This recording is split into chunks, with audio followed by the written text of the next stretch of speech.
le petit chien. Mais c'est pas permis d'être aussi mignon. Mais oui, mais oui. Ah yes, bienvenue à tous, c'est Morgan Vez, bienvenue dans un nouvel épisode, un épisode de tech. C'est une des premières fois qu'on va faire ça, donc j'espère que ça va vous plaire.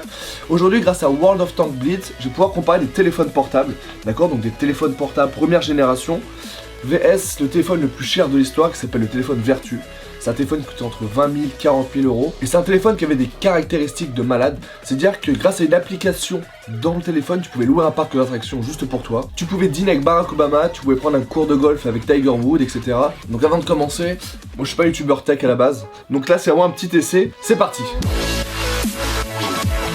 Et c'est en 1973 que Martin Cooper a inventé le premier téléphone portable sans fil, donc il bossait chez Motorola à l'époque.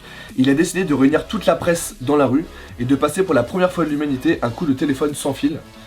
Donc il a appelé comme ça, et il a appelé son concurrent, et il lui a dit « Mec, là je t'appelle de la rue ». Donc il a pété direct son téléphone, du coup ça a nécessité 20 ans de travaux encore après. Et c'est 10 ans après, en 1983, qu'il a sorti du coup le premier téléphone accessible au public. Donc c'était un téléphone accessible, il faisait 25 cm pour 800 grammes. Ça reste vraiment une belle bête.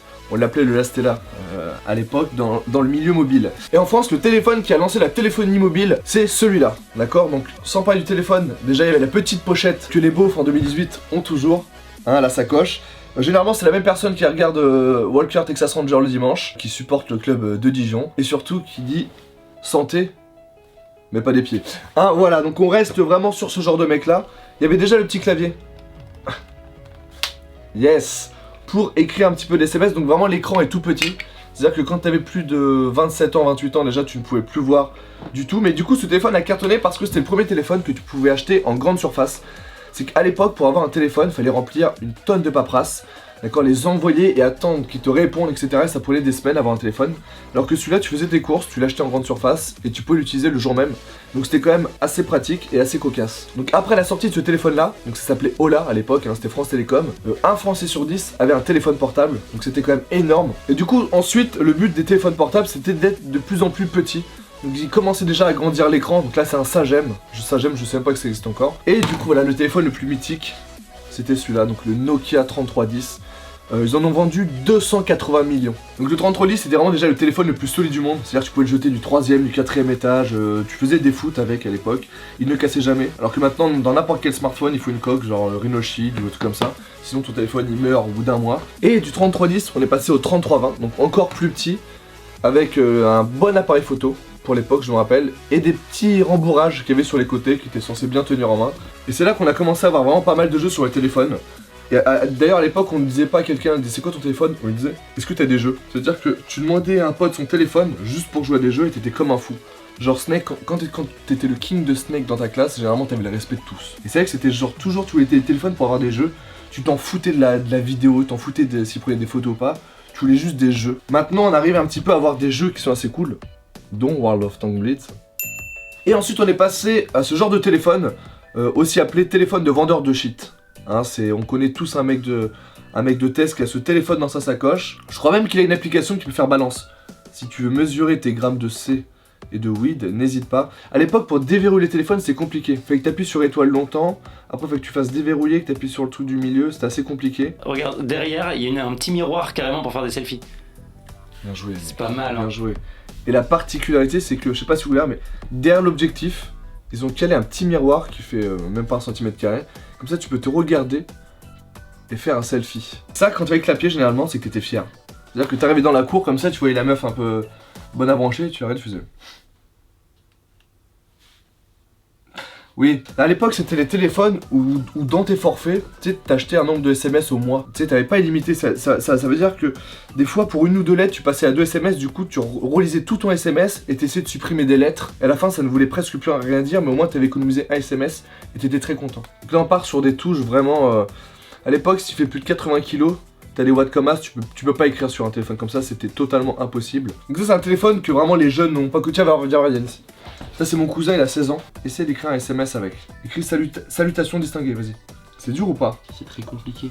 Là t'as écrit 3 lettres quoi. Donc j'ai pas les premiers smartphones, hein, j'ai ceux que je possédais avant. Donc là du coup on voit clairement l'amélioration au niveau de l'écran, la luminosité, la qualité photo. Maintenant c'est vraiment des ordinateurs. C'est-à-dire que même, je pense que la plupart des gens, ils utilisent leur téléphone qui a 10% de leur potentiel. Tellement on peut faire des choses dessus. Donc on peut télécharger vraiment ce qu'on veut, on peut regarder des films, on peut lire le journal, on peut faire vraiment tout ce qu'on veut. Ah, avec faut ton visage. Je ne peux pas le débloquer. Alors maintenant là il faut le visage aussi des gens pour déverrouiller les téléphones. Ah là là, c'est fou. Ça marche bien. Et dis à ta chaîne de partir parce que voilà, je vais lui mettre une traha. Il est mignon. Donc voilà. Et du coup, maintenant, on peut jouer à des jeux tels que World of Tanks, Blitz, qui sponsorise la vidéo. Vraiment, merci 1000 fois. Donc on est quand même passé du jeu Snake, qui est un serpent qu'il faut pas qu'il se mange la queue. C'est quand même assez chelou comme truc. Ouais. À des jeux comme ça. Donc on a quand même progressé dans la manière. Et je pense que maintenant, vraiment, les téléphones, genre c'est comme les tablettes, c'est vraiment une console, c'est vraiment un ordinateur. Ça sert vraiment à ça en fait. Et tu veux savoir un truc? À ton avis, quel est le plus grand vendeur de jeux vidéo dans le monde? Le plus grand. Ouais, Je pense déjà il fait 1m95. Apple. c'est Apple. C'est ouf. Apple qui veut dire pomme en anglais, voilà. Vraiment parce On apprend que des choses sur cette chaîne. on va parler anglais maintenant régulièrement sur la chaîne. On peut faire ça avec l'Android aussi. On peut s'amuser à tirer et ça c'est bien. Hugo c'est lui qui réalise la chaîne, qui fait les montages, qui fait tout. Il a aussi une chaîne YouTube.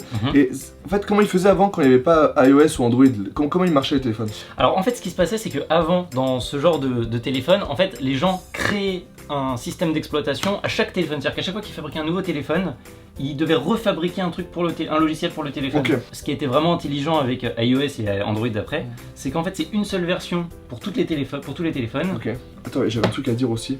Bon, en attendant, j'éclate du tank, hein, on va pas se le cacher.